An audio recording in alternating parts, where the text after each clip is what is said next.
শফিকুল রে, এই শফিকুল, কাজের সময় ডাকলে হারামজাদের পাওয়া যায় না। এবার তো চাকরি আমি খাইছি, খালি চাকরি খাবো না, লাথি মেরে বাড়ির থেকে বাইর করবো।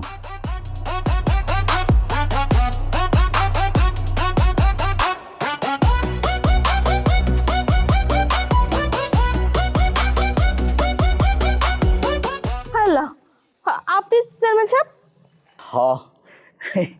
ভয় পাইও না, আমি তো চেয়ারম্যান, জনপ্রতিনিধি।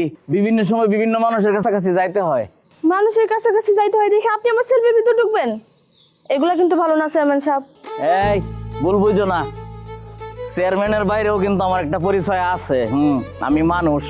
আর এমনিতে বয়স মনে করো যে 30 ছুঁই ছুঁই, যে কারণে ইয়াং মেয়ে দেখলে আমার খুব ভালো লাগে। I think I want to marry you, will you marry me? আপনার সাহস তো কম না চেয়ারম্যান সাহেব, আপনি আমার সরাসরি বিয়ের প্রস্তাব দিতেছেন। আপনি তো বাবার বয়সী, আপনি আমি কেমনে বিয়ে করবো? আর আপনি আমার কেমনে এই কথা করার সাহস পান? তুমি কিন্তু আমারে এই বয়সের ব্যাপারটা এর আগেও বলছো, এই আবারও এই একই কথা বলবো এটা আমি চিন্তা করি নাই। আর তুমি যেন তোমার মুখ দিয়ে এই কথাটা আমার না বলো, এই জন্য টেকনিক্যালি আগে তোমার বয়সটা প্রকাশই করছি। কেন বললা? কষ্ট পাইলাম। আপনি যদি আমার 1 কোটি বারও বলেন যে আপনার বয়স 30 ছুঁই ছুঁই, সেটা আমি বিশ্বাস করব না। কারণ আপনাকে স্পষ্ট দেখেই বোঝা যাচ্ছে আপনার বয়স 30-এর বেশি। আর তার থেকে বড় কথা হচ্ছে, আপনার তো এলাকায় আরো অনেক কাজ আছে। আপনি না চেয়ারম্যান, দেখেন রাস্তাঘাটের অবস্থা কি, সব বাইঙ্গা ধরে একাকার হয়ে গেছে। বৃষ্টি হলে পানি জমে থাকে, এই রাস্তাঘাটগুলো ঠিক করেন। মায়ের পিছনে ঘুরে ঘুরে বিয়ের প্রস্তাব না দিয়া। 30 আর 60 কোনো বিষয় না, ছেলে মানুষের টাকা থাকলেই হয়। ওর রাগটা খুব ভালো লাগে, মেয়ে মানুষের একটু তেল না থাকলে মজা আছে। আচ্ছা শিউলি, খলিলের বউ যে দিন দিন তার বাপের বাড়ি চলে যাইতে চায়, হ্যাঁ, আচ্ছা তুমি কি বিয়ের পর তুমিও কি আমার লাগে রাগ করিলাম বাপের বাড়ি চলে আসতে চাইবা শিউলি? এই যে আমার জুতা জোড়া দেখতেছেন, এই জুতার দাম কত জানেন? দামে আটকাইবি না, জুতার দাম নিয়ে তুমি কোনো টেনশন করিও না।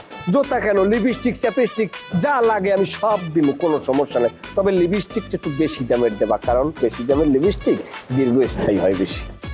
আচ্ছা আমরা লিপস্টিকের আলোচনা বাদ দিয়ে জুতার আলোচনায় আসি। আসতেই পারি। আমি আপনাদের দামি জুতা কিনা দেওয়ার জন্য জুতার দাম জিজ্ঞেস করিনি। আমার জুতার দাম তো মাত্র 1800 টাকা, তাই না? এই মাত্র 1800 টাকা। এই যে আপনি আমার বিয়া শাদী করার, সংসার করার পরিকল্পনা করছেন, তার সাথে সাথে এই 1800 টাকার জুতার বাড়ি খাওয়ার কল্পনাটাও কইরেন। তুই একটা বেদব, তুই একটা বেদব। তোর মতো বেদব মাইয়া আমার জীবনে আর আমি দ্বিতীয়টা দেখি নাই। এই বাড়িতে যতগুলা মাইয়া চাই এর ভিতরে তুই গ্রেট অফ বেদব। তোরে তোরে বিয়ে তো দূরের কথা, তোরে বিয়ে করবো না, প্রয়োজনে আমি আজীবন কুমার থাকবো। আর আমি তো এইটাই চাই। হ্যাঁ, অযথা আমার সাথে ফাও পেছাল আর পারতাইছেন না। আর ভবিষ্যতে যদি এই যে সব বিয়া শাদী কথা আমার সামনে আর বলেন না, এবার তো জুতার দামের কথা বলছি, এরপর আমি একদম 1 লাখ 2 লাখ 3 লাখ 22 লাখ যা। তোরে বিয়ে করার আগে তোরে 22 লাখ পর্যন্ত দিয়ে দিলাম। তোর মতো মাইয়া লইয়ে সংসার করার চাইতে সাপ লইয়ে সংসার করবো। তুই 22 লাখের যোগ্য, তোরে 22 লাখ দিছি। খারাপ তুই যে তুই তুই কত বড় নিকৃষ্ট। তুই একটা জুতা নিয়ে একটা মানুষকে কল্পনা করো। দাঁড়া আমি আমার কাছে নালিশ দিতে যাচ্ছি। আরে যা যা যা, আমার বাপের কাছে যে এখন বিচার দে। এই বাপটা কি তোর রে? হ্যাঁ, বাপ আমার, মনে রাখিস এই কথা। আমি যদি উল্টা আমার বাপের কাছে যাই তোর নামে বিচার দে, আমার বাপে তোরে ইচ্ছা মতো বিচার করে দিব। আর তোরে একটা কথা কই, তোর বাপে যদি আইয়ে কয় গেলু মোর মাইয়ের গো কোনো অনেক গছে না, তুই একটু গছ, তুই একটু বিয়ে কর। আমি কমু মামা বিবিকে সাম দিমু, এরপরও আপনার মাইয়ে বিয়ে করবো না। গন্ডমূর্খ এটা কি করে? হ্যাঁ, ওর মতো গন্ডমূর্খ রেখে আমি বিয়ে করবো কোনোদিন? ফালতু জানো কোনানকার, মুখটাই নষ্ট করে দিচ্ছে।